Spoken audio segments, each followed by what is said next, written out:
O RN no Ar de hoje recebe para uma entrevista ao vivo o membro da Comissão de Advogados Trabalhistas da OAB, o Renato Rodrigues. Bom dia, Renato. Bom dia, Tiago. Bom dia a todos que estão nos assistindo em casa. Nosso assunto hoje é bastante polêmico, que é a reforma trabalhista. Eu gostaria de começar a entrevista perguntando a você acerca de tua opinião. Na sua opinião, a reforma trabalhista ela veio para ajudar ou deve prejudicar o trabalhador? Veja bem, dentro do ponto de vista acadêmico, né, porque ela ainda não entrou efetivamente em vigência, somente os fatos concretos é que nortearão essa situação de ganhos positivos e perdas, né, para trabalhador e para empresas. A verdade é essa.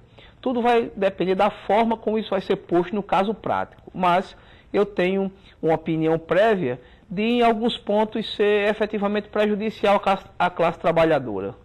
Muito tem se falado, isso até polarizado o país, né? Existem os que são a favor, os que são contra, isso está muito bem delimitado. Aí eu te pergunto, de fato, o trabalhador perdeu algum direito com essa reforma ou muito tem se falado aí de mitos? Pois é, os direitos constitucionais primígenos e basilares, eles estão preservados, né? Pelo menos via de regra. O que aconteceu foi uma tentativa de flexibilização das relações de trabalho. A possibilidade do empregado poder negociar diretamente com o seu patrão ou o sindicato negociar com o patrão ou entre sindicatos de empresa e de empresários. Então, essa flexibilidade é que pode em algum momento se tornar vulnerável, pois essa relação histórica entre capital e trabalho nunca chegará a um equilíbrio satisfatório. Então, a partir disso é que nós temos as nossas reservas em relação a esse equilíbrio. Muito se fala na questão da reforma trabalhista quanto à terceirização, né? Até falando que muitos empregados devem ser demitidos e depois terceirizados, contratados como pessoa jurídica nessas mesmas empresas. Essa é a expectativa, essa é a impressão do que deve acontecer para vocês também?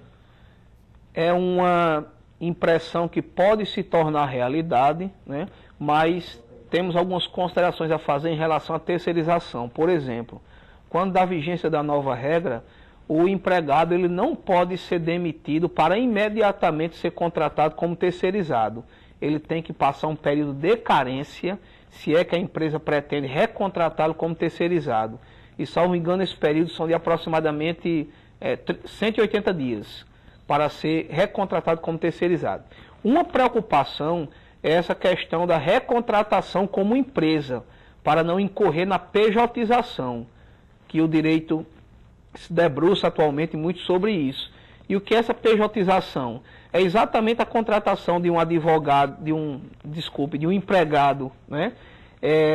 Travestido de empresa, quando na realidade ele tem atribuições de pessoa física.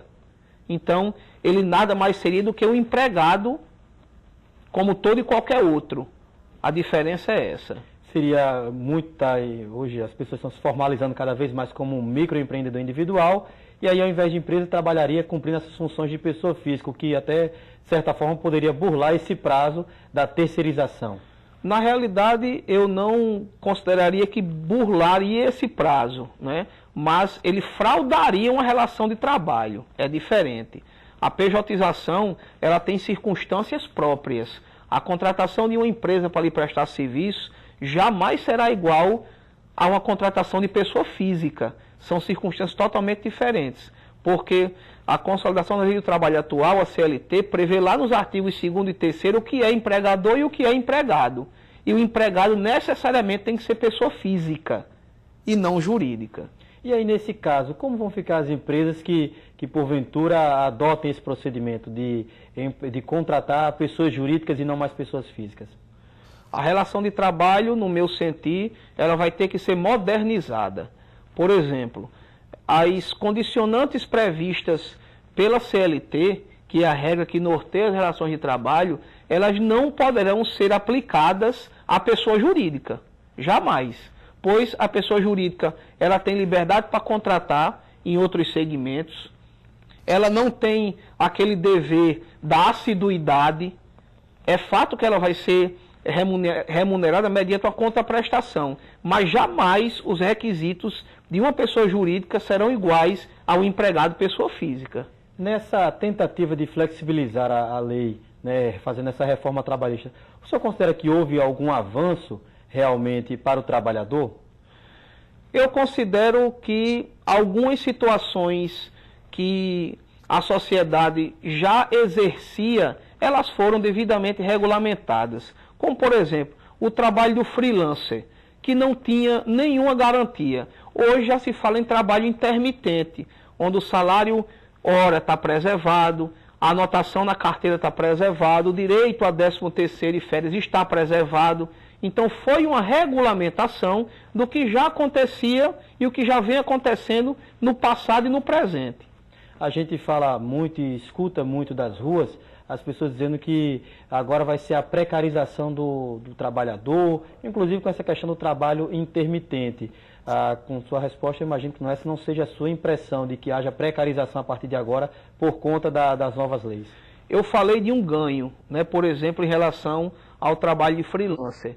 Mas acontece que o trabalho intermitente, no meu entendimento, ele quebra a identidade do trabalhador com a empresa e ele, de certa forma, mitiga uma projeção profissional que esse empregado poderia ter dentro da empresa. Porque ele está sendo pago por algumas horas de serviço, por alguns dias de serviço. Não é aquele empregado que efetivamente trabalha para a empresa, que tem uma perspectiva real de crescimento. É totalmente diferente. Daí o contraponto. A gente fala muito também, e as pessoas criticam muito nesse sentido, dizendo que a reforma trabalhista ela vai ser causa para várias demissões. Já quem foi a favor disse que é ao contrário, que ela está sendo necessária para abrir uma série de novas vagas. Afinal, na ótica da OAB, a reforma trabalhista abre postos de trabalho ou vai fechar postos de trabalho? Pois é, como eu já havia dito, somente o caso concreto é que vai disciplinar isso. Essa situação de abrir posto de trabalho ou fechar se confunde muito com a terceirização. Nós devemos lembrar que a terceirização foi há alguns meses aprovada, né, e a legislação trabalhista depois. Então, o que é que acontece? O receio era exatamente de as empresas se louvarem desse instrumento e não mais terem empregados. Todos os empregados serem terceirizados, não mais terem empregados próprios. E os estudos comprovam que a terceirização, por exemplo, ela é maléfica ao trabalhador.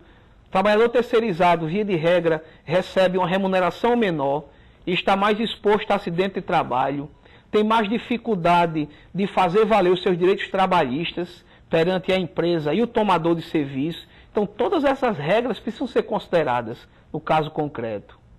É isso, agradeço a participação do senhor hoje aqui no RN no Ar. Bom dia e obrigado a todos.